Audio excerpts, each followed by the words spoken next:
자, 반갑습니다.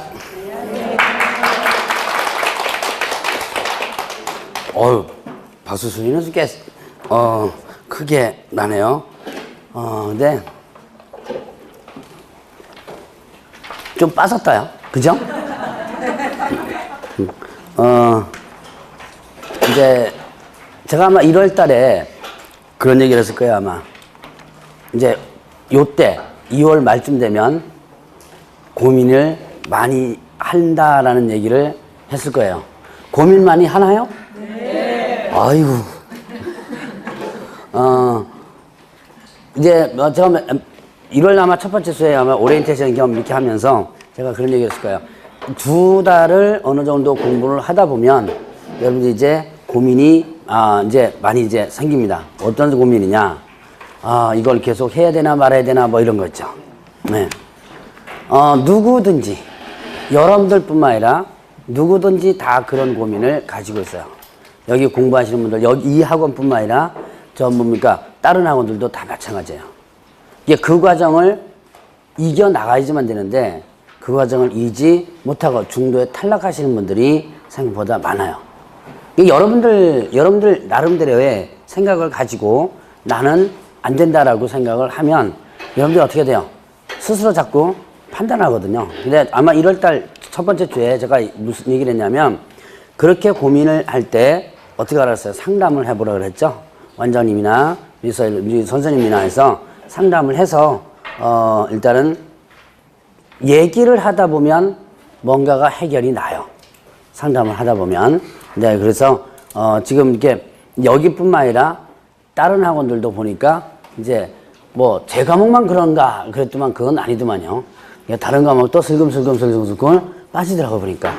그래서 가능하면 이제 여러분들이 고민을 할 때 혼자서 판단하지 말고 한번 상담 같은 거를 좀 해봐서 얘기를 하면 여러분들이 아마 여기 여자분들 많으니까 수다 많이 떨죠, 왜? 예, 한 시간 동안 수다 떨면 뭔가 해결 안 나는 것 같죠? 안 그런가요? 예, 여러분들끼리 수다 떨고 그러면. 근데 여러분들끼리 얘기하다 보면 여러분 결론이 안 나요. 그리고 안 좋은 결론이 나올 수가 있습니다. 그러니까 여러분들끼리 괜히 술 마시면서 하지 말고 이제 원장님이나 이렇게 해서 선생님이나 해서 상담을 하는 방향으로 해서 결정을 하시면 돼요. 그래서 이제 그래도 이제 많이 고민을 하는데 그걸 하나로 버텨 나가야지만 되죠. 자, 오늘 어디 할 차례예요? 예, 240페이지. 자, 오늘은 페이지 수로는 약 한 100페이지 정도 나가네요. 그게 오늘 배울 거는 중요한 게 두 가지가 있습니다. 하나는 확인설명서 작성법. 확인설명서 작성법을 오늘 할 텐데 그거는 상당히 중요해요. 그 다음에 또 맨 마지막 시간에 배우는 주택임대차 보호법. 두 가지가 중요하고요. 나머지는 출제 빈도가 상당히 약한 부분이에요. 근데 출제 빈도가 약하다고 해서 휙휙 건너뛰고 나면 어쩌다 한 번씩 출제될 수도 있는데 여러분 이제 빈도수가 약한데 그걸 갖다 건너뛰다 보면 나중에 나오면 여러분들 또 손해가 나요. 그래서 그런 것들은 이제 간단하게 수업을 들으면서 수업 시간만 여러분들이 하면 충분히 다 따라갈 수 있는 그런 내용들입니다. 자, 일단 보죠. 240페이지 보겠습니다. 거기 보니까 뭐가 나오냐면 중개실무. 자, 중개실무란 뭐라 그랬어요? 자, 중개실무는 일단 언제부터 시작한다 그랬죠? 자, 잠깐만, 봅시다. 자, 중개실무는 시작점이 중개계약이 체결되면, 자, 중개계약이 체결되면, 자, 중개계약은 누구와 누구의 계약이에요? 중개계약은 누구와 누구 사이의 계약이다? 다시 한번. 매수자와 매도자? 자, 의뢰인과 개업공개사. 자, 계약은 청약과 승낙에 의해서 성립한다고 그랬고, 이거 좀 계약에 관련된 부분을 한번 배웠죠? 그래서, 자, 일단, 의뢰인이 이거 팔아줘. 개업공개사에 오죠? 이게 청약이고, 알았다라고 접수함으로써 뭐가 된다? 승낙이 된다 그랬죠? 바로 이게 중개계약이죠. 그래서 이 중개계약이 체결되면 중개실무는 출발한다. 그래서 이거는 출발점이다라고 합니다. 자, 그러면 이제 이때부터 시작해가지고, 먼저까지 중개가 완성될 때까지. 자, 중개 완성은 어떤 시점이었어요? 중개 완성이란 계약 체결, 거래 성립이죠. 자, 계약 체결, 거래 성립. 자, 요까지 요 중개가 완성되면 중개 실무는 종료된다라고 합니다. 요 사이에 행하는 자, 의뢰인에게 행하는 모든 업무들을 뭐라 한다? 중개 실무라고 그래요. 중개를 접수받아 가지고 중개를 조사 확인하고 그다음에 확인 설명하고 거래 계약서 작성해 주고 그다음에 또 뭡니까? 확인 설명 작성해 주고 자, 이런 것들이 모두 뭐가 되냐면 중개 실무에 해당이 됩니다. 자, 그러면 이제 출발점은 어디고요? 중개 계약, 그 다음에 종료된 시점은 언제다? 중개 완성. 시험 문제 딱 한 번씩 나왔습니다.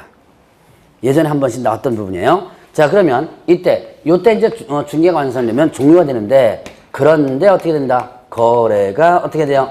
완성될 때까지. 자, 거래 완성 어떤 시점이었죠? 네, 잔금 지불. 자, 거래가 끝난 거죠? 거래가 끝난 거. 잔금 지불 시점. 자, 거래가 완성될 때까지 요 사이에도 일부 실무는 남아 있습니다. 그러니까 여러분들이 자, 제가 한번 언젠가 얘기했을 거예요. 자, 여러분들 중도금 지불할 때, 잔금 지불할 때 뭐 부동산 사무실에 오라 그랬죠? 와가지고 자, 일단 서류 다 준비하고 그다음에 입금되는지 확인하고 그다음에 또 어디 불러요? 법무사 부르죠? 자, 이런 것들은 중개 실무, 즉 자, 개업공개사 의무에 해당된다 그랬어요? 안 된다 그랬어요? 자, 개업공개사 의무에 해당? 예, 안 된다 그랬죠? 근데 서비스 차원에서 어떻게 돼요? 여러분들이 지금 중개업을 하는 건 이건 서비스업이죠? 서비스 차원에서 해줘야 될 부분이다. 근데 의무는 아니지만. 그래서 이거는 중개 실무에 해당되지 않아요. 그런데, 자, 요 사이에 중개 실무가 남아있는데 이게 뭐냐면 선관주의 의무입니다. 자, 선관주의 의무. 선량한 관리자 주의 의무. 혹시 민법에서 혹시 들어보셨는지 모르겠는데요. 자, 그러면 이 선관주 의무가 여러분들도 다 선관주 의무를 가지고 있어요. 그러니까 그 사람의 능력이 얼마만큼 있느냐에 따라서 다를 뿐이지 모두 다 선관주 의무가 다 가지고 있습니다. 부동산 거래할 때 여러분들이 매도자와 매수자 당연히 선관주 의무가 있어요. 그래서 개업공개사뿐만 아니라 여러분들도 확인할 의무를 있습니다. 그러나 그 의무가 중하게 부여되는 게 누구예요? 개업 공인중개사가 또 중하게 부여되죠. 그래서 이런 선관주 의무가 있다. 그래서 이 선관주 의무는 뭐냐면 바로 권리관계 여부를 확인하라는 얘기예요. 즉 언제부터 시작해서 중개가 완성, 즉 계약 체결됐죠. 계약 체결되고 나서부터 잔금 지불 시점까지 그 사이에 권리관계 여부를 확인하라. 자, 여기에서 보죠. 이게 대법원 판례에서 나온 주택임대차에서 나온 판례입니다. 자, 일단 여러분들이 주택임대차를 한번 해봅시다. 임대차 계약을 체결하죠. 계약 체결한 시점 언제예요? 중개가 완성된 시점이고, 자, 그 다음에 또 이제 거래가 완성되죠. 자, 주택임대차에서 거래가 완성되는 시점 언제예요? 입주하는 시점이겠죠? 자, 그럼 입주하면서 왜 잔금 지불되고 그러죠? 그러면 요 사이에 자, 집주인이 저당권을 설정해 놓은 거예요. 많습니다. 생각보다 많아요, 이거. 여러분들이 업을 하시다 보면 생각보다 이런 케이스가 많아요. 자, 그럼 앞에 저당권이 설정되어 있는 상태에서 모르고 일단 들어갑니다. 오늘 마지막 시간에 주택임대차보호법 배울 텐데, 자, 일단 모르고 들어가요. 개업공개에서 몰랐어요. 이걸 설정하는지를. 자, 그리고 뭐 당연히 임차인도 몰랐겠죠? 근데 나중에 저당권에 기해서 경매가 되면서 이 뒤에 들어온 임차인이 어떻게 돼요? 한 푼도 못 받고 쫓겨나는 상황이 발생됩니다. 자, 그러면 이제 임차인 입장에서는 만만한 게 누구예요? 예, 개업공개에서 만만하죠? 그러니까 이제 개업공개 쫓아갑니다. 네가 중개했으니까 네가 책임져 그러죠. 자, 근데 개업공개에서도 할 말이 있어요. 자, 중개 실무가 종료된 시점 언제라 그랬어요? 중개가 완성되면 종료된다 그랬죠? 그러니까 어떻게 돼요? 나는 여기까지는 어떻게 한다? 내가 할 일을 다 했으니까 나는 책임이 없다라고 주장을 하죠. 근데 나중에 소송 들어가서 판례는 어떻게 나온다? 판사는 어떻게 받느냐? 개업공개에서는 적어도 거래가 완성될 때까지 권리관계 여부를 확인해 줄 의무가 있다. 이게 바로 이제 선관주 의무인 거예요. 근데 여러분들이 나중에 이제 개업공개 되면 등기부를 반드시 3번 이상 확인해 줘야 돼요. 일단 언제 확인하죠? 일단 물건 들어오면. 일단 물건 들어오자마자 일단 등기부를 확인해 가지고 권리관계 여부를 체크해 놔야 돼요. 자, 그 다음에 두 번째 확인은 예, 계약서 작성 전. 계약 체결 전이죠? 바로 전에. 일단 확인해 줘야 돼요. 제가 아는 개업공개사 한 명이 과천에서 지금 문 닫았습니다. 그냥 사고 한 2개 쳐가지고 문 닫았는데, 이 양반이 실수한 게 있어요. 일주일 전에 물건이 들어왔거든요. 물건이 들어와가지고 그때 이제 등기부를 확인해 본 거예요. 근데 일주일 되고 나서 일주일 만에 계약이 체결된 거예요. 빨리 체결된 거죠. 물건이 들어와가지고 일주일 만에 체결돼서 빨리 된 겁니다. 근데 이 사람이 실수한 게 뭐냐면 등기부를 확인하지 못했어요. 언제 확인했어요? 물건 들어오기 전에. 물건 들어왔을 때. 그때 등기부를 확인해 봤죠? 그거를 그대로 믿고 그냥 일주일 뒤에 계약서를 써는 거예요. 그런데 그 사이에 뭐가 들어왔냐면 경매 등기가 들어와 버렸습니다. 그래서 그거 나중에 중도금까지 지불된 상태에서 알게 돼가지고 사무실 다 뒤집어지고 그랬었어요. 그러니까 반드시 계약서 쓰기 전에 아무리 이틀 전에 3일 전에 한 거라도 다시 한번 꼭 확인해 줘야지만 됩니다. 자, 그 다음에 또 이제 또 언제 확인한다? 기본적으로 거래가 완성되는 시점, 즉 잔금집 시점에 확인하는. 그래서 최소한 3번입니다. 그러니까 예를 들어서 잔금집을 시점까지는 몇 번을 확인해도 돼요.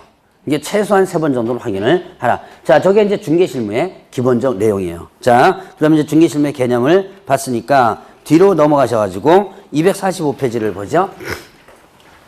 245페이지 보면 이제 중개계약 개념이 나옵니다. 자, 중개계약, 요것도 뭐 시험지 한 3번, 4번 정도밖에 안 나왔어요.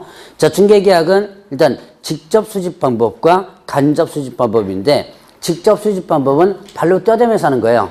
그러니까 여기 보니까 뭐냐면 호별병문, 전함 이런 것들. 그래서 여러분들이 이제 그 직접 수집 방법의 또 대표적인 케이스가 뭐냐면 정보지 있죠. 벼룩시장 이런 정보지를 갖다 놓고 거기에 직거래로 이렇게 나온 거 있죠. 그거를 갖다가 전화해가지고 우리한테 좀 의뢰해봐라 뭐 이렇게 해서 하는 것도 하나의 직접 수집 방법이에요. 그래서 왜 정보지 같은 데 보면 이런 문구 혹시 보셨어요? 부동산 전화 사절. 이런 거 혹시 문구 보셨어요? 직거래 장터 같은 데 많이 있어요. 밑에다가 하나 써놓죠. 부동산에서 제발 좀 전화하지 말라고. 그런 게 있습니다. 그것도 이제 직접 수집 방법에 해당되고요. 그 다음에 공지공가 조사. 공지공가, 자, 빈 집이라든가 빈 땅들, 노는 땅들 조사해가지고 내가 팔아주겠다 이런 것들이 직접 수집 방법이고, 자, 그 다음에 또, 자, 246페이지 보면 간접 수집 방법이 있는데, 간접 수집 방법은 제3자가 개입되어가지고 제3자의 속에 의해서 하는 겁니다. 그러니까 여러분들이 이제 이제 사기활동, 이제 중개업을 하다 보면 뭐 변호사도 알게 될 것이고 세무사도 알게 될 것이고 여러 사람 알게 되죠. 그 사람을 통해서 소개받는 것이 바로 간접 수집 방법이다 볼 수 있습니다. 자, 일단 그 개념 한번 짚고 넘어가시고요. 자, 247페이지 보니까 중개 의뢰 접수하는 부분 있죠. 자, 중개계약은 아까 제가 설명드렸고요. 그러면 중개계의 성격을 보죠. 성격은 일단 낙성계약이다. 자, 낙성계약 의사의 합치만으로서도 계약의 효력이 성립되는 것이 낙성계약이죠. 자, 그 다음에 쌍무 유상계약입니다. 쌍무계약이 뭐예요? 쌍무. 양쪽의 의무가 다 발생하는 거죠. 유상, 이건 뭐예요? 돈이 왔다 갔다 하죠. 중개보수가 왔다 갔다 하는 부분이고, 그 다음 불요식계약이다. 특별한 요식행위가 없어도 효력 성립되고요. 그 다음 비전형계약, 무명계약이에요. 비전형계약이다. 자, 민법에 15가지의 계약 종류가 있습니다. 그 계약 종류에 포함되지 않는다라고 해서 비전형계약이라고 그래요. 자, 그 다음에 위임계약과 유사하다. 전형계약 중에서는 뭐가 유사하냐면 위임계약과 유사하다라는 그런 판례가 있습니다. 요게 이제 시험 문제 한 3번 정도 나왔었고요. 자, 그러면 이제 여러분들이 248페이지 보죠. 중개계약의 종류. 자, 제목 정도 한번 보죠. 자, 일반 중개계약, 전속 중개계약, 독점 중개계약, 공동 중개계약, 순가 중개계약 이렇게 나와요.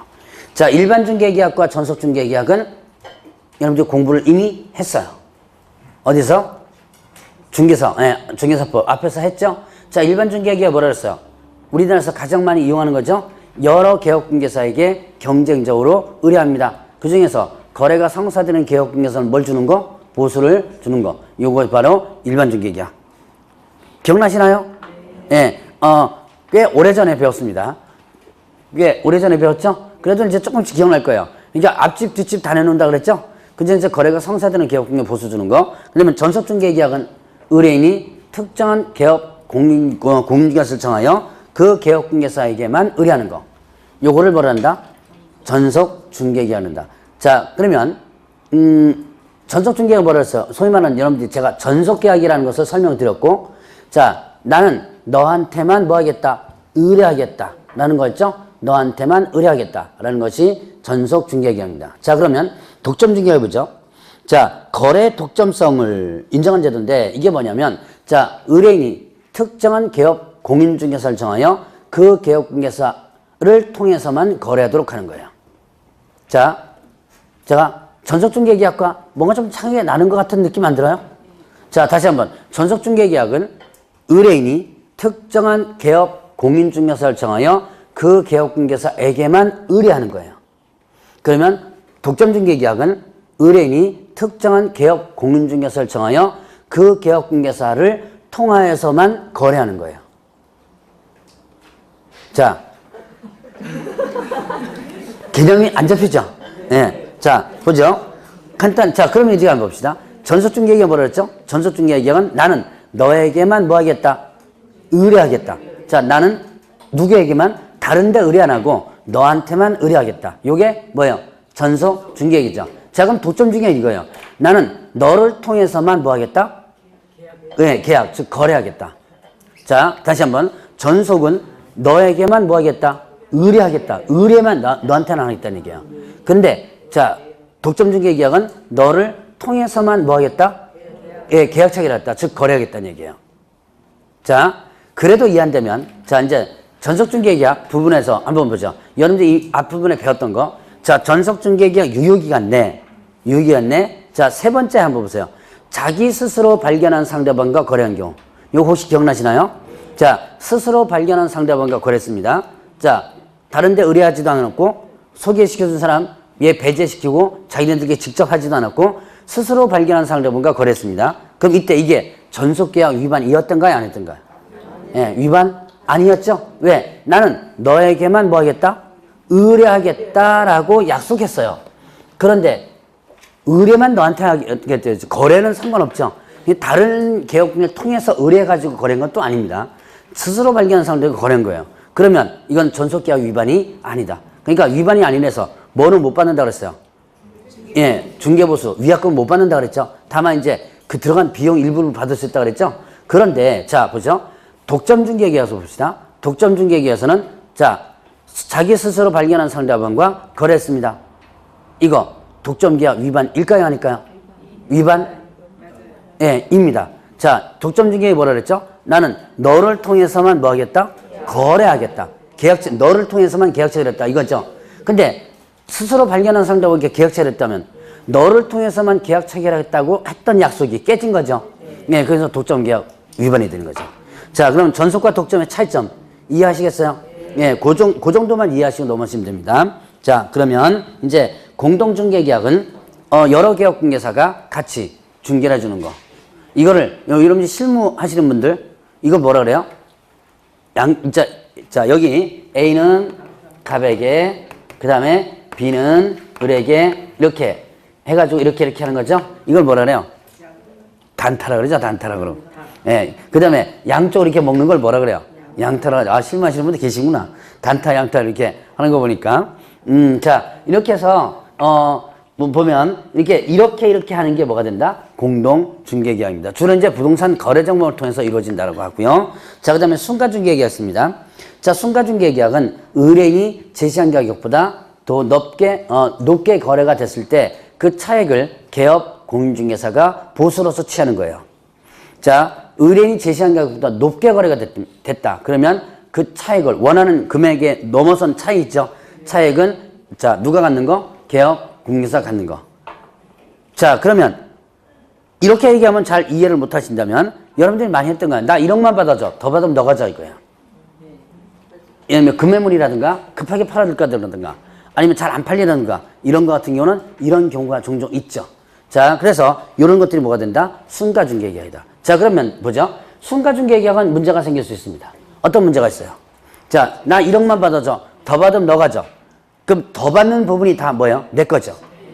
그러면 결국 더 받는 부분이 뭐를 초과한다면? 네, 중개보수를 초과한다면 어떻게 된다? 예, 중개사법 위반, 초과수수 위반이 되죠. 근데 지금 보세요. 더 받으면 너가 줘까지. 그러면 알았다라고 해서 계약 체결한 거죠. 자, 그럼 이거는 중개사법 위반일까요? 아닐까요? 예, 이건 위반 아니죠. 그러니까 순가중개계약 자체는 위반이 아니에요. 왜냐? 더 받으면 너가 줘까지가 계약이죠. 그럼 알았다로 접수함으로써 당연히 어떻게 된다? 고가지가 계약이죠? 그러니까 순가중개계약 자체는 위반이 아니다. 다만 순가중개계약을 체결하게 되면 더 받는 부분이 뭐를 초과한다면? 보수를 초과한다면 그때 이제 위반이 되는 거죠. 그러니까 순가중개계약은 중개사법에 위반된다가 아니고 뭐예요? 위반될 수 있다. 예, 이렇게는 이제 표현을 해줘야지만 됩니다. 자, 그러면 이제 여기까지 해서 중개계약 종류, 특히 순가중개계약 부분이 예전에 시험 문제 가끔 나왔던 부분이에요. 가끔입니다. 자주 나온 건 아니고요.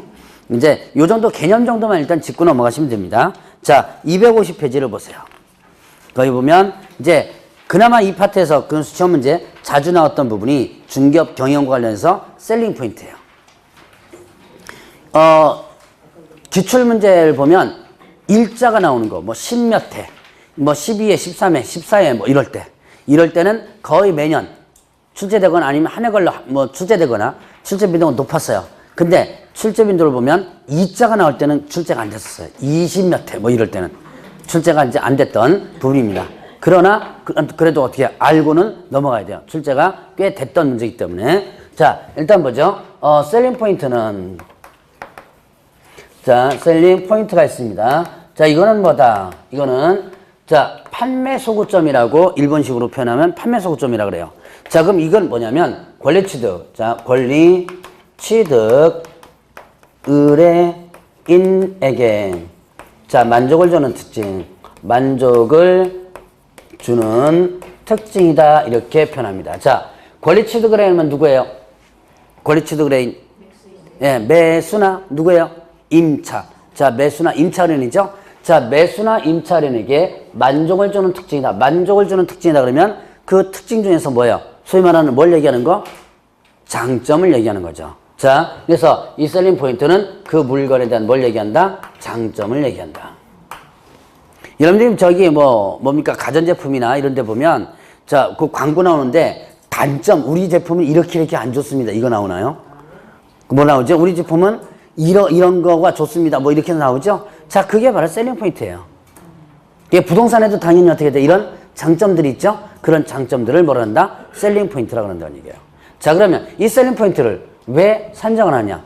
셀링 포인트를 산정하는 이유는 장점을 집중적으로 강조해줘야죠. 그래야지만 거래가 당연히 성립이 되겠죠? 자, 근데 장점을 너무 많이 설명해도 안 좋다라는 얘기예요. 왜요? 잔뜩 장점을 설명해 놓으니까 진짜 장점이 뭔지 모르죠. 그렇기 때문에 자, 이런 상황으로 보면 이제 뭐 실무상에서도 마찬가지지만 장점을 세 개 정도로 압축시켜 가지고 집중적으로 강조하는 것이 효과적이다라고 합니다. 자, 그러면 이때 자, 이거 장점을 또 특징 분석 이렇게도 표현을 하는데 자, 장점에는요. 경제적 측면의 장점과 그다음에 또 이제 법률적 측면의 장점, 그 다음에 또 기술적 측면의 장점 이렇게 세 가지로 나눠지게 되고요. 그 외에도 뭐 사회문화적, 환경적 이렇게 세부적으로 나올 수도 있습니다. 자, 경제적 측면의 장점. 그럼 경제적 측면의 장점이 뭐겠어요? 일단 경제적이니까 뭐와 관련돼요? 가격과 관련되죠? 가격이 싸다. 자, 그러면 가격이 싼 물건 뭐 있을까요? 가격이 싸다. 네, 맞아요. 금매물. 금매물이 대표적인 경제적 측면의 셀링 포인트로 볼 수 있죠. 자, 그래서 이런 것들. 여러분들 금매물 같은 거 보면 빨리 팔기 위해서 조금 내려서 팔죠? 자, 그런 것들이 여기에 해당되고. 자, 그 다음에 또 뭐가 있냐면 투자 가치가 있어. 비싸긴 비싼데 이거 사놓으면 또 값이 몇 달 뒤에 올라간다. 뭐 이런 것들. 자, 그런 것들이 하나의 경제적 측면이고요. 자, 그 다음에 또 법률적 측면의 장점이 있습니다. 이거는 자, 공법상 제한이 있어야지만 없어야지만 공법상 이용 제한이나 거래 규제. 자, 여기 토지 거래 허가 지역이에요. 허가 받아야 돼요. 더 안 좋죠, 이런 것들은. 그래서 공법상 제한이 없어야지만 법률적 측면의 장점이 됩니다. 자, 그럼 기술적 측면의 장점 뭐냐? 이것은 시설 설비 이런 것들이에요. 시설이나 설비나 이런 것들이 기술적 측면의 장점에 해당된다. 자, 그러면 이제 여기는 또 기술적 측면에는 동선도 들어가요. 동선. 여러분 동선이 뭔지 아시죠? 예, 움직임의 범위죠. 그래서 왜 동선이 불편하다, 동선이 편하다 이렇게 표현하기도 합니다. 자, 그러면 이렇게 해서 세 가지 측면의 이제 장점을 한번 봤고요. 자, 그러면 이제 셀링 포인트 특징이 여러분들 교재 251페이지에 나오는데 그걸 잠깐 한번 보죠. 자, 부동산이 지니는 셀링 포인트는 다양하다. 자, 부동산이 지니는 셀링 포인트는 다양하다 나옵니다. 그럼 부동산마다 각각 다르다는 얘기죠. 자, 왜 그럴까요? 부동산의 성격 중에 특징 중에 하나가 있습니다. 예, 개별성 때문에. 그래서 부동산은 개별성을 띠고 있기 때문에 부동산마다 셀링 포인트는 각각 다르게 나타난다. 자, 그 다음에 의뢰인마다 셀링 포인트가 다르다. 자, 전형적인 장점인데 일반적으로 봐서는 분명히 장점인데 어떤 사람에게는 그게 어떻게 해요? 단점이 될 수도 있죠. 대표적인 것이 뭐냐면 여러분들 로얄층 고층 아파트에 있습니다. 거기 로얄층이 뭐 싸게 일단 나왔다라고 칩시다. 근데 실제로 그거를 갖다가 그 집에 들어가서 살지 못하는 사람도 있어요. 어떤 사람일까요? 근데 고소공포증 있는 사람도 그쪽 높은 층에 살긴 살더라고 보니까 이게 창문 쪽으로 가지만 않으면 돼요. 예, 그러면 근데 주로 이제 뭐냐면 폐쇄공포증 있는 사람도 있어요. 폐쇄공포증이 뭔지 아시죠? 특히 엘리베이터 사고를 한 번이라도 당한 사람들은 절대로 엘리베이터 안 탄다 그러더라고요. 그 트라우마 때문에. 그래서 엘리베이터 가끔 여러분 뉴스 나오죠. 왜 그 엘리베이터 뭐 갇혀가지고 뭐 1시간 동안 있었다 뭐 이런 거. 그런 사람들은 자기 집이 10몇 층인데도 걸어서 올라가요. 그래서 그렇게 올라가기 때문에 나중에 보면 결국은 어떻게 되냐면 이사를 하게 됩니다. 자, 그런 사람들한테 고층 아파트 해봤자 소용없겠죠. 그러니까 이것이 의뢰인마다 다르다. 자, 그러면 또 이제 셀링 포인트는 인공적인과 자연적인 걸 모두 포함한다 그래요. 그래서 법률적 측면에 대한 기술적 이런 것들은 인공적이고요. 자연적인 것, 뭐 환경이라든가 이런 자연적이겠죠. 그 다음에 또 이제 기술적 측면의 셀링 포인트는 시간이 지나면서 소멸한다. 시간이 지나면서 소멸한다. 왜요? 시설 설비 등이 어떻게 돼요? 노후화되죠? 그래서 시간이 지나면서 소멸하는 경향이 있고, 그 다음에 셀링 포인트는 현장 안내 시 활용한다. 현장 안내라든가, 그 다음에 확인 설명 시에 활용한다라고 되어 있습니다. 자, 그래서 그런 특징을 가지고 있다. 그 정도만 여러분, 셀링 포인트의 개념만 여러분들 알고 있으면 충분히 문제 풀 수 있는데, 한동안 문제 안 나왔으니까 이 정도 공부를 하고 넘어가시면 돼요. 자, 그 다음에 253페이지 보세요. 거기 보니까 중개 심리라고 나오죠. 이거 혹시 학개론에서 배우셨어요? 아이다 원리. 아직 안 배웠나요? 자, 보죠. 개론에도 일단 나와요, 이게. 자, A, 그 다음에 I, D, A. 이렇게, 네 가지가 있습니다. 자, 이것은 마케팅 이론에서 나온 건데요. 마케팅에서 나온 건데, 자, 개업 공인중개사가 물건을 접수한 시점부터 시작해가지고, 접수한 시점부터 언제까지 최종적으로 거래가 성립, 계약이 체결되는 시점까지를 4단계로 나눠져 가지고 나온 거예요. 그래서 이걸 뭐라 그래요? 여러분들 중개심리 이렇게도 표현하죠? 판매 과정이라고 볼 수 있습니다. 자, 그러면 이제 맨 앞에 A는 attention이라고 합니다. 이거는 주목 단계예요. 자, 그럼 여러분들이 한번 보죠. 개업 공인중개사가 물건을 접수하죠. 접수를 하면 자, 내가 접수된 이 물건이 내 사무실에 있다는 걸 알려야죠. 알려면 뭐 해줘야 돼요? 나는 이런 물건 가지고 있다는 거 일반인한테 알려야지만 뭐 오든지 뭐 이렇게 하겠죠? 자, 알리는 방법은? 예, 광고하는 방법이죠. 그럼 어떻게 광고해요? 어떻게 광고하죠? 예, 거래정보망에 올리기도 하고요. 예, 그 다음에 또, 자, 사무실에, 예, 유리창에다가 이렇게 붙여놓죠? 예, 이게 뭐냐면, 이게 또 광고입니다. 점두 광고라 그래요. 점포 앞대가리에 광고한다. 그래서 뭐래요? 예, 이걸 뭐라 하냐면 점두 광고라 그럽니다. 자, 그래서 여러분들이 부동산 사무실에 가면 앞에 유리창이 이렇게 많이 붙어 있죠? 예, 이제 이런 식으로. 아니면 뭐 정보지 같은 데도 광고를 하기도 합니다. 개업공개사가 정보지에 광고하는 것도 많이 있죠. 자, 그래서 이렇게 광고를 한다. 이게 주목 단계는 뭐냐면 광고를 하는 단계다라고 볼 수 있어요. 자, 그러면 이제 이렇게 광고를 일단 합니다. 요까지가 이제 A단계예요. 어텐션. 그러면 이 광고를 보고 의뢰인이 어떻게 해요? 찾아오겠죠. 찾아와서 문 열고 들어오는 순간부터가 I입니다. 자, 이거는 I는 뭐냐? 일단은 흥미단계입니다. 흥미단계. 자, 흥미단계는 자, 이거는 뭐냐면 자, 광고를 보고 의뢰인이 쫓아왔어요. 찾아왔으니까 의뢰인 입장에서는 어떻게 돼요? 질문을 하겠죠. 이 물건 어떠느냐? 질문을 하겠죠. 질문을 하고 개업국에서는 어떻게 되겠어요? 그 설명하고 설득하겠죠. 자, 설명만 합니다. 설명만 하는 게 아니죠. 벌어먹고 살려면 어떻게 돼요? 설득도 해가지고 거래가 성사시키도 해야죠. 그래서 설득을 합니다. 자, 설득하는 단계까지가 뭐냐면 흥미 단계예요. 자, 설명하고 설득하는 단계, 요까지가 이제 흥미 단계입니다. 자, 그러면 이제 설득을 하다 보니까 요거 한번 사볼까라는 생각이 들죠? 그러면 어떻게 한다? 이때 이제 뭐가 나온다? 디자이어, 욕망 단계로 들어갑니다. 자, 욕망, 욕구 이렇게 표현하는데요. 이건 뭐냐면 구매 욕구가 어떻게 된다? 발생되는 단계입니다. 구매 욕구가 발생된다. 그래서 여러분들이 혹시나 여러분들 여자분들 특히 남자분들도 똑같지만요. 거절하지 못하시는 분들 있죠. 쉽게 이렇게 부탁하면 막 잘 들어주는 분들이 있습니다. 그런 분들은 절대로 혼자서 부동산 가지 마세요. 꼭 옆에 친구나 누구랑 꼭 같이 가셔야 돼요. 이렇게 설득을 하다 보면요, 꼭 걸려 넘어집니다. 넘어져가지고 당장 이거 안 하면 내일 당장 지금 이게 마음에 좀 들거든요. 설득당하니까 마음에 좀 들죠. 근데 요거 내리면 다른 데서 다 갖고 갈 것 같거든요. 그러니까 거기서 뭐라 그래요? 가계약금 걸으라 그러죠. 가계약 하라는 거 여러분들 들어보셨죠? 그래서 한 300만 원씩 집어넣습니다. 이거 계약이에요? 계약 아니에요? 계약이죠? 네, 이거 계약입니다. 나중에 집에 가서 보니까 어떻게 돼요? 아닌 것 같은데. 자, 그럼 깹시다. 이거 돌려주세요. 줘요, 안 줘요? 안 주죠. 바로 어제 학원의 수강생 중에서 지금 그 300만 원짜리가 있었습니다. 그러니까 여러분들이 가서 설득 당해요. 이게 여러분들 이제 또 설득하도록 해주는 게 여러분들 능력이죠. 여러분들 능력이 뭐예요? 설득이잖아요, 이거. 그러니까 여러분들 설득 당해가지고 선뜻 돈 300만 원 덜커덕 집어넣으면 안 된다는 얘기예요. 그러려면 이렇게 여러분들이 거절하지 못하는 스타일이라면 같이 가는 게 좋아요.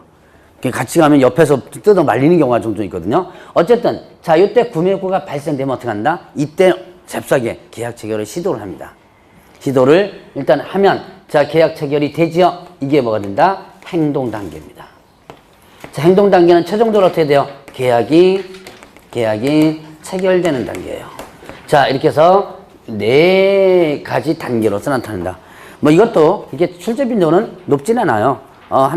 중개 실무에서 한 2번 정도 나왔고요. 개론에서도 한 2번 정도 나왔었습니다. 근데 이제 많이 높진 않으니까 이런 것들은 그냥 나중에 한 5월달 되면 휙가닥 넘어가는 내용들입니다. 이제 기초니까 제가 한번 훑어보는 거고요. 자, 그러면 이제 255페이지를 보시죠. 자, 여기서부터가 이제 실질적으로 이제 문제가 많이 나오는 부분 중에 하나예요. 자, 보죠. 자, 중개대상물 조사 확인이 있습니다. 자, 이제 중개대상물에 대한 조사 확인이 있는데, 중개대상물 조사 확인은 일단 왜 하는 거예요? 중개대상물에 대해서 조사하고 확인한다. 하는 이유가 뭐죠? 네, 하자를 확인해줘야죠. 그래서 뭐 하는 거예요? 자, 중개사법의 의무를 갖다 이행해줘야지만 됩니다. 뭐죠? 확인, 설명. 하고, 그 다음에 또 확인, 설명서를 어떻게 돼요? 작성을 해줘야지만 되죠. 그래서 중개대상물에 대한 조사 확인을 하는 거예요. 그러면, 자, 중개대상물 조사 확인 방법은, 자, 제 교재는 크게 2가지로 나눠졌습니다. 공부상 조사 확인 방법과, 그 다음에 257페이지에 현장 조사 확인 방법, 이렇게 2가지 나눴는데, 자, 다른 교재를 보면 하나가 더 있어요. 뭐냐면, 제 교재는 이건 안 넣어놨지만, 의뢰인을 통한 확인이 있어요. 자, 제 교재는 안 나와 있는 그것도 잠깐 보죠. 자, 중개대상물에 대해서 조사 확인해서 의뢰인을 통한 확인이 있습니다. 자, 그건 이미 여러분들 배웠던 거예요. 자, 자료를 요구할 수 있죠. 누구에게? 네, 의뢰인 중에서 누구? 매도, 임, 대. 물건 가지고 있는 사람이죠. 매도, 임대 등 권리. 이 사람들은 권리를 어떻게 하는 사람이죠? 네, 넘겨줄 사람이죠. 그래서 뭐라 그래요? 권리 이전 의뢰인이라고 그러죠. 자, 매도, 임대 등 권리 이전 의뢰인에게 자료를 요구할 수 있다 그랬죠. 자, 그러면 자료 요구해서 받았습니다. 이게 이제 조사 확인하는 방법 중에 하나예요. 그런데 이거, 자, 믿으면 돼요, 안 돼요? 안 돼요. 절대로 안 됩니다. 의뢰인 거 믿으면 절대로 안 돼요. 왜냐? 자, 매도나 임대 입장에서는 어떻게 돼요? 가능하면 안 좋은 것은 안 알려주려고 그러죠. 아주 중대한 것 빼놓고 나면, 자, 예를 들어서 간단하게 하면, 자, 도배가 있습니다. 도배가 있는데, 임대인 입장에서는 보니까 깨끗해요. 임차인 입장에서는 어떻게 돼요? 예, 지저분하죠. 보는 눈에 따라 다르죠. 그렇기 때문에 의뢰인 믿으면 절대로 안 됩니다. 다시 한번 꼭 확인해 줘야 돼요. 그래서 의뢰인 통한 확인은 일단은 참고적으로 하고, 실질적으로 여러분들이 뭐라, 이제 조사 확인 방법은,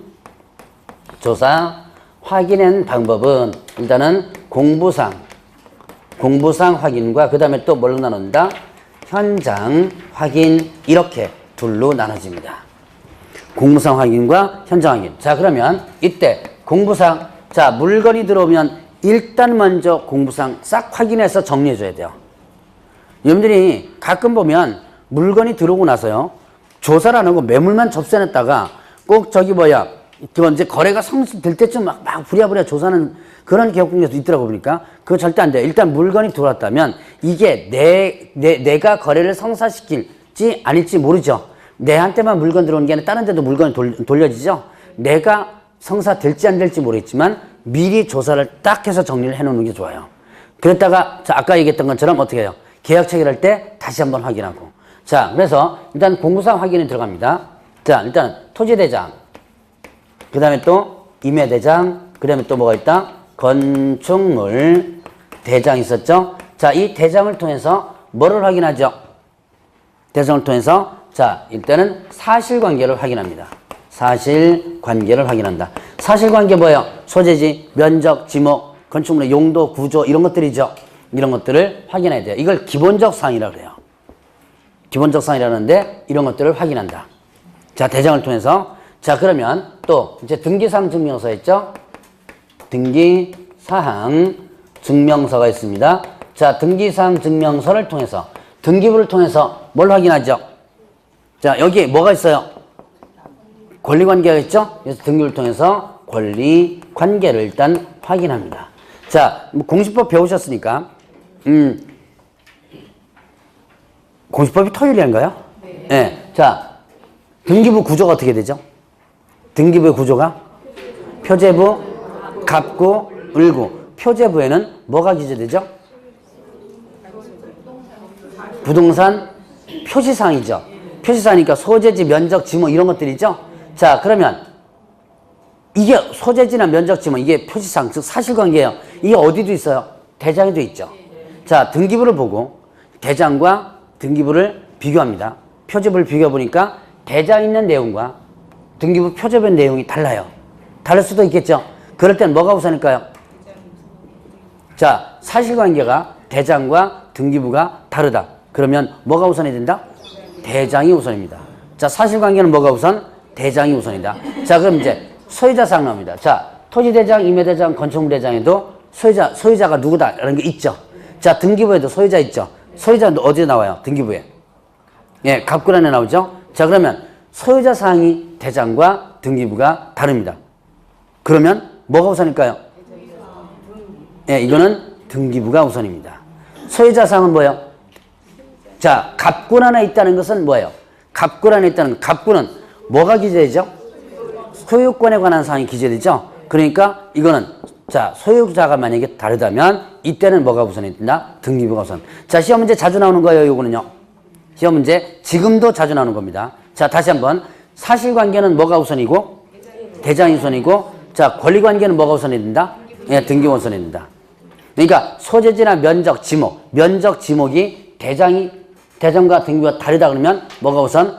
대장이 우선이고, 소유자가 이거와 이게 다르다면 뭐가 우선이 된다? 등기부가 우선이 된다. 자, 그러면 또 이제 지적도, 그 다음에 또 임야도를 통해서, 자, 지적도와 임야도를 통해서 뭘 확인한다? 경계를 확인하죠. 도면 보셨죠? 자, 지적도면을 통해서 경계를 확인한다. 근데 이것도 다시 한번 확인해 보는 것이 좋아요. 현장 확인을 통해서. 자, 그 다음에 또 이제 토지 이용 계획 관해서 토지 이용 계획 확인서를 통해서 자, 토지 이용계획 확인서를 통해서 뭘 확인한다? 공법상 제한사항을 확인합니다. 자, 공법상 제한사항을 확인한다. 공법상 거래규제, 이용제한 이런 것들을 확인하게 됩니다. 자, 이제 요게 공부상 기본적으로 확인하는 부분들이에요. 자, 그러면 이제 또 현장 확인을 가죠. 이렇게 공부를 확인하고 나서 이제 현장에 직접 갑니다.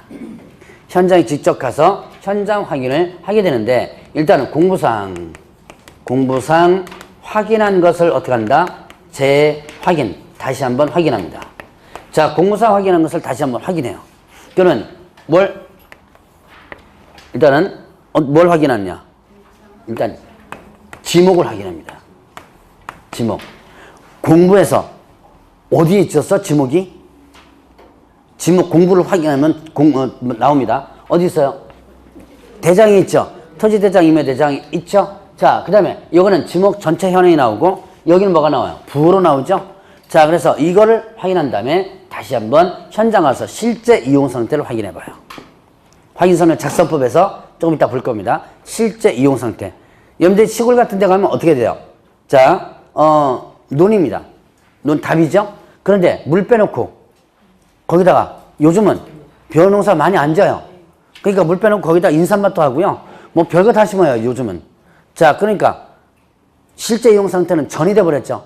지목은 답이지만 이런 경우가 많아요. 그래서 이런 것들 현황을 확인해라. 자, 그 다음에 또 하나. 건축물의 용도. 건축물의 용도. 이건 상당히 중요합니다.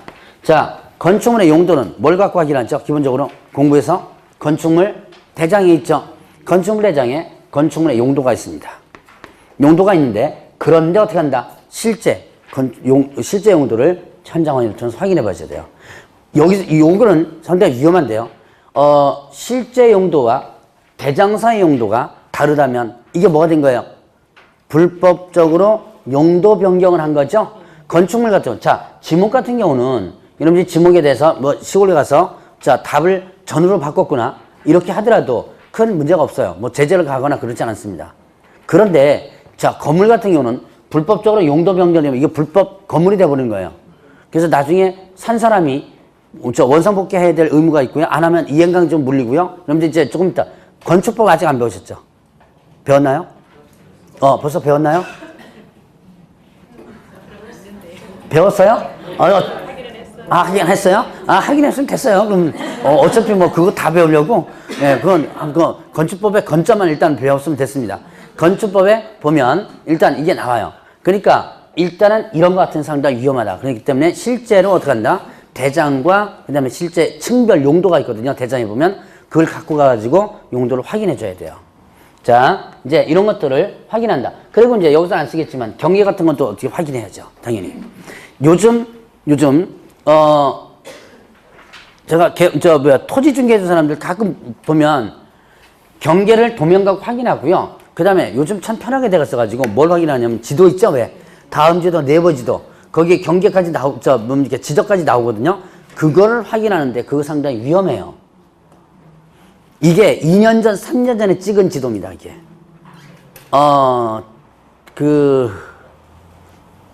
다음 게 지금, 업데이트가 아직 안 됐는데 한 4년 전인가 지도가 아직도 올라오고 있어요. 그러니까 지금 현재 현황과 어떻게 돼요? 그 4년 전과 다를 수도 있죠.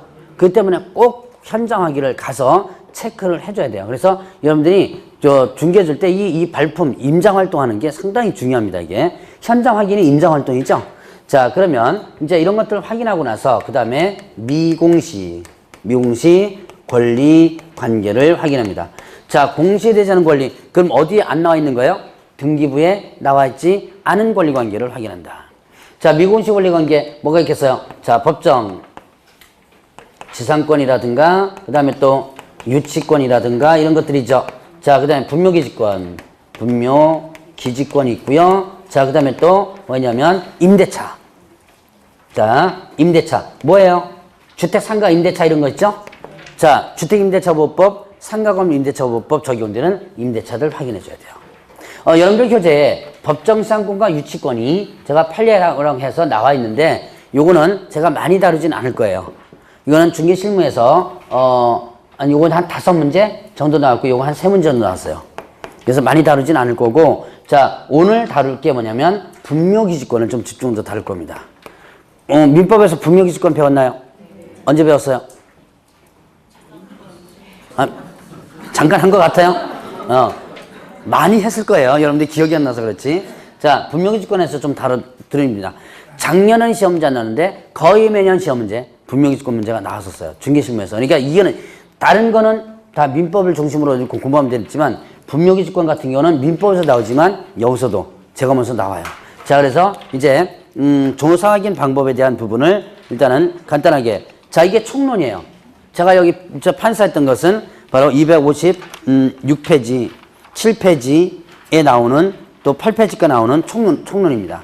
그러면 258페이지부터 시작해서 강론이 나오는데, 이 강론은 이제 나중에 다음 파트 때, 이건 뭐 그렇게 크게 볼 게 많이 없지만 다음 파트 때 한번 보기로 하고, 자 일단은 여러분들이 263페이지 보세요. 자 이제 권리관계 부분 한번 보죠. 권리관계 등기부 갑구란 분석합니다. 자 표제부를 분석해서 대장과 표제부가 다르면 뭐가 우선이라고 그랬어요? 대장이 우선이라고 그랬죠. 자 그러면 이제 갑구란을 분석하면서 진정한 소유자를 확인합니다. 자 진정한 소유자를 확인한다. 자 진정한 권리자 확인, 권리자 이렇게도 표현합니다. 자 그러면 진정한 소유자 확인하는데, 자 뭘 갖고 확인한다? 등기부와 그 다음에 또 주민등록증 등에 의해서 이렇게 돼요. 자 등기부와 주민등록증 등에 의해서 뭘 확인한다? 진정 소유자를 확인한다. 주민등록증 등이니까 뭐예요? 신분증이죠? 우리나라에 공식적인 신분증이 뭐 있어요? 예, 주민등록증. 일단 운전면허증, 그 다음에 여권, 이겁니다. 하나 더 있는데요. 공무원분들이 혹시 공무원증을 제시하면 이것도 공식적인 신분증이에요. 자, 공무원증은 국가에서 발행한 거죠? 그렇기 때문에 공식적인 신분증에 해당됩니다. 자, 어쨌든 이런 신분증을 통해서 뭘 한다? 일단은 진정한 소유자 여부를 확인하는데, 자, 이것도 가끔 이제 문제 보이는 문장입니다. 그럼 이 등기부와 주민등록증 등을 확인했습니다. 개업공개서 의무를 다했다라고 볼 수 있을까요? 없을까요? 예, 의무를 다했다고 볼 수 없다. 자, 그러면 이제 이렇게 확인했으면, 그래도 부족하면 등기필증, 소유 여부도 확인해줘야 돼요. 등기필증 소유 여부도 일단 확인하나. 등기필증 있는지 없는지 확인하고, 자, 그 다음에 이것도 부족하다라고 한다면 국세나, 그 다음에 또 지방세 납부 여부. 국세나 지방세 납부 여부를 확인하나. 근데 국세나 지방세 납부 여부를 확인하는데 체납 여부가 아니라 뭘 확인하냐면 누구 명의로 지금 납부가 있는지, 누구 명의로 납부가 있는지, 명의자, 납부 명의자 있죠? 그거를 확인해 보라는 거예요. 이것도 이제 부족하다면 뭐냐면 탐문까지. 탐문이 뭐예요? 직접 가보는 거죠? 가서. 근데 이제 실제로 중개 일어나면서 탐문까지가 뭐 필요하냐 그러는데 상당히 필요할 때가 많아요, 이거.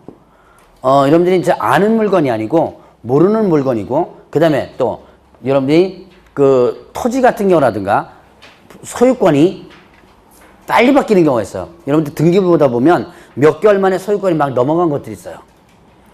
자, 이렇게 넘어와가지고 개업공개에서 들어온 경우가 있습니다. 그런 것 같은 경우는 탐문 조사를 해볼 필요가 있어요. 왜요? 부동산 사기건이 일어날 수가 있습니다. 왜죠?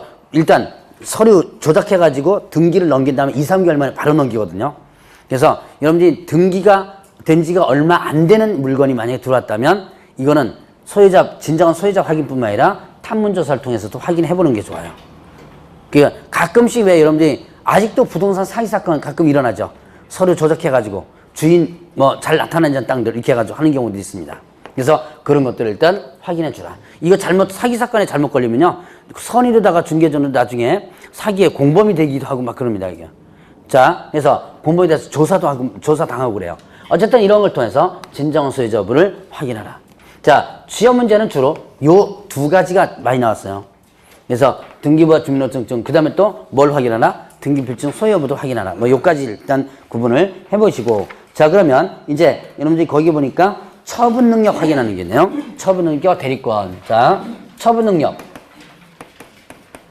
능력을 확인하는데, 자, 일단은, 이거는 미성년자, 그 다음에 또 피한정 후견인 있습니다. 그 다음에 또 피성년 후견인 이렇게 있죠. 후견인 이런 게 있습니다. 자, 일단 이게 능력이 제한되는 사람이죠. 이건 제한 능력자라 그러죠. 자, 그러면 미성년자 같은 경우는 어떻게 돼요? 일단은 뭐 단독적으로 법률 행위를 일단 하지 못한다. 뭐 이건 여러분들이 다 미국에서 배웠을 거고, 미성년자나 피한정 후견인은 법정 대리인이나 후견인의 동의가 있다면 이와 직접 일단 계약을 체결해도 돼요. 다만 동의가 없이만 했다면 언제든지 취소할 수 있죠. 자, 그런데 이제 미성년자 같은 경우는 법정 대리인 누구예요? 부모 둘 다죠. 만약에 부모가 둘 다 살아 계시다면 둘 다 확인해 줘야지만 됩니다. 자, 그 다음에 피성년 후견인 같은 경우는, 자, 후견인의 동의가 있다 하더라도 이와 직접 계약을 체결하면 안 돼요. 자, 이때는 성년 후견인은 동의권을 가지고 있지 않습니다. 그래서 언제든지, 자, 동의를 해줬다 하더라도 이와 직접 피성년 후견인과 만약 직접 계약을 체결하면 그 계약을 언제든지 취소할 수 있어요. 그래서 이런 경우는 성년 후견인과 계약을 체결하라. 이와 직접 계약을 체결하지 말고, 뭐 옛날에 많이 나왔던 부분인데 요즘은 많이 출제가 안 되고 있으니까 이 정도까지만 일단 여러분이 구분하고 넘어가시고요. 자, 대리권 부분 보면, 자, 뭐 법정 대리가 있고 임의 대리가 있죠. 자, 이제 임의 대리 부분에서 부부간의 재산, 이것만 여러분이 보면 돼요. 부부간의 재산. 자, 남편 재산 부인이 팝니다. 자, 부부간에 있어서 매매해요. 이거 위임 여부 확인해야 될까요? 확인하지 않아도 될까요? 네. 자, 위임 여부를 일단은 확인을 하라. 자, 그래서 판례상에 보면, 자, 부인이 남편의 주민등록증과 주민등록 등본을 가지고 있다는 것만으로는 위임한 것이라고 볼 수 없다. 그래서 이런 것들은 어떻게 한다? 뭘 확인해야죠? 위임장과 인감증이 첨부되는지 반드시 확인을 해줘야죠. 자, 그 다음에 부부간의 재산에 있어서 임대차 있습니다. 자, 임대차 이거 위임 여부 확인해야 될까요? 안 해야 될까요? 위임 여부 확인 해야지만 됩니다. 이것도 해야 돼요. 여러분들 이제 남편 명의로 된 거 부인이 주택임대차 잘하죠? 알아서 다 하죠? 개업금액 그래 확인 안 해요. 뭐 그거 뭐 임대차인데, 그런데 이거는 일상가사 대리권 범위를 벗어난 부분이기 때문에 위임 여부를 반드시 확인해라. 시험 문제 또 나왔던 부분입니다. 그러니까 이제 여러분들 일반적으로 위임 여부 확인 안 하는 것은 부부관계가 좋기 때문에 그래요. 근데 부부관계가 이제 깨질 판이에요. 깨질 판이면 어떻게 돼요? 이게 나중에 재산적인 문제가 발생될 수도 있는 거예요. 그렇기 때문에 반드시 일단 위임 여부를 확인하라. 자, 일단 매매뿐만 아니라 임대차도 위임 여부를 반드시 확인을 해줘야지만 된다. 임의 대리 부분은 뭐 이 정도까지만 여러분들이 체크를 하면 됩니다. 자, 그러면 이제 뒤로 넘어가면 소유권의 제한 권리 나오는데요. 자, 이제 가처분 가등기 이건 나중에 한번 간단하게 볼 거고, 268페이지에 중요한 판례가 나오는데요. 요거 한번 잠깐 보고 넘어가죠. 268페이지 보시죠. 거기에 보니까 근저당권 설정 시 확인 의무가 있어요. 시험 문제 벌써 요 문장으로서만 나온 게 한 5번 정도 될 거예요, 아마. 자, 개업공개사는 근전에 설정된 경우에 뭐를 확인하면 된다? 채권, 채교액을 조사 확인해서 설명하면 족하고, 실제 피담보 채무까지 확인할 의무가 없다. 자, 여러분들 근저당 설정하죠? 그러면 보통 보면 얼마나, 뭐, 예를 들어서 3억, 이렇게 근저당 설정합니다. 그럼 이게 다 채권 금액이 아니죠. 근저당이라는 것은 최고액을 일단 모아놓고 나서, 설정해놓고 나서 이 사이에서 지금 현재가 1억이 될 수도 있고, 2억이 될 수도 있고, 5천만 원이 될 수도 있죠? 이 때문에, 자, 근저당인 경우는 3억, 이 채권 채무액을 확인해서 설명하면 되고, 요거까지만 하면 족하다 그랬죠? 실제 피담보 채무액, 여기에 실제 1억이 있는지 2억이 있는지 여기까지 확인할 의무가 없다 그래요. 그런데 그 밑에 보니까, 자, 세 번째 줄 끝에서 보세요. 이에 그치지 않고, 세 번째 줄 중간부터 이에 그치지 않고, 자, 실제 피담보 채무액에 관한 그릇된 정보를 제대로 확인하지 않은 채 그것이 마치 사실인 것처럼 그대로 전달하여 의뢰인이 그 정보를 믿고 거래했는데 이게 손해가 난 거예요. 그러면 일단 손해배상 책임이 있다 없다? 있다. 즉 선량 관리자 주의로 성실하게 중개할 의무에 위반된다. 그럼 당연히 손해배상 책임이 있는 거예요. 이게 무슨 얘기냐면 자 일단은 임대차 같은 경우는 사실은 실제 피담보 채액이 얼마인지 의미 없죠. 가끔 여러분들이 개업공개사가 이런 얘기를 합니다. 근저당 1억이 있는데요. 아 이거 지금 현재 1,000만 원밖에 없으니까 걱정하지 마세요. 이 걱정해야 되는 거예요. 자 근저당 지금 현재 1억의 근저당이 설정되는데 개업공개사가 지금 현재 1,000만 원밖에 없답니다. 이거 그러니까 1,000만 원밖에 없으니까 걱정하지 않고 들어가도 된다라고 하죠. 근데 언제든지 다 1억을 꽉 만땅을 채울 수가 있죠. 걱정해줘야 될 거예요, 이거. 개업공개 가끔 그렇게 설명하시는 분 있어요, 실제로. 그런데, 자, 임대차의 경우는 일단은 실제 피담보 채액이 얼마인지는 의미가 없어요. 그런데 매매인 경우에는 실제 피담보 채액이 의미가 있죠. 왜요? 실제 피담보 채액을 가지고 대금을 어떻게 해야 돼요? 권리를 인수하죠. 그래서 대금을 감액하면서 권리를 인수하죠. 이 실제 사례에서 보면 사고가 난 게 있어요. 이제, 개업공개사가 실제 피담보 채액을 이제 확인 안 해도 된다라고 의문을 이제 이렇게 공부해서 알고 있는 거예요. 자, 그래서 누구한테 물어봤냐면 매도인한테 물어본 거예요. 자, 이제 채권 최고액은 이제 등기부 있으니까 설명하고 실제 피담보 채액이 얼마 있냐고 물어보니까 예를 들어서 5천만 원 있다 이렇게 얘기한 거예요. 이게 실제 수원에서 나온 판례입니다. 5천만 원 있다 이게 나온 거예요. 그런데 그걸 믿고 거래대금에서 얼마를 감액하는 거예요? 5천만 원을 감액하면서 대금 이제 뭡니까? 잔금집을 시점에 와서 이제 그 근저당을 인수해줘야죠. 인수하러 은행에 가보니까 5천만 원이 1억이 있던 거예요. 여기서 이제부터 깨지기 시작한 거죠. 그래서 그때 개업공개사가 손해배상을 물었던 그 계약이 깨지면서 뭐 계약금 주니 안 주니 해가면서 또 소송이 있었고 그 계약금 못 받은 것을 다시 누구한테 물었냐면 개업공개 물어버렸습니다. 실제로 이거는 그 지방법원 판례예요. 그러니까 자 이렇게 실제 피담보 채액을 설명했다면 어떻게 하라? 정확하게 하라. 그럼 어떻게 설명하면 되겠어요? 어떻게 확인하면 돼요? 은행에 가서 제 돈 얼마 있어요? 물어보면 알려줘요? 그렇지 안 알려줬죠? 그러면 이때는 간단해요. 채무 확인서가 있습니다. 본인이 떼오라 그러면 돼요. 그 은행에 가면 그 채무 확인서가 있거든요. 확인서 하나 떼어가서 딱 붙여놓으면 됩니다. 그러면 내 할 일은 끝난 거예요. 본인이 여기 이제 은행 가서 하나 떼오세요. 그러면 은행에서 이렇게 떼어주거든요. 그거 하나만 같이 붙여놓으면 굳이 실제 피담보 채액이 얼마인지 그것만 보면 알겠죠? 그래서 그렇게만 하면 돼요. 자, 이거 시험 문제 자주 나온 부분이니까 기억을 해놓고요. 자, 법정지상권과 유치권은 제가 이제는 다음 파트 때 기회 있을 때 한번 다뤄드리도록 하고, 자, 272페이지에 넘겨보세요. 분묘기지권 있죠? 자, 이제 거의 시험 문제 매년 나오는 부분, 요거를 일단 하겠습니다. 좀 쉬었다 하시죠.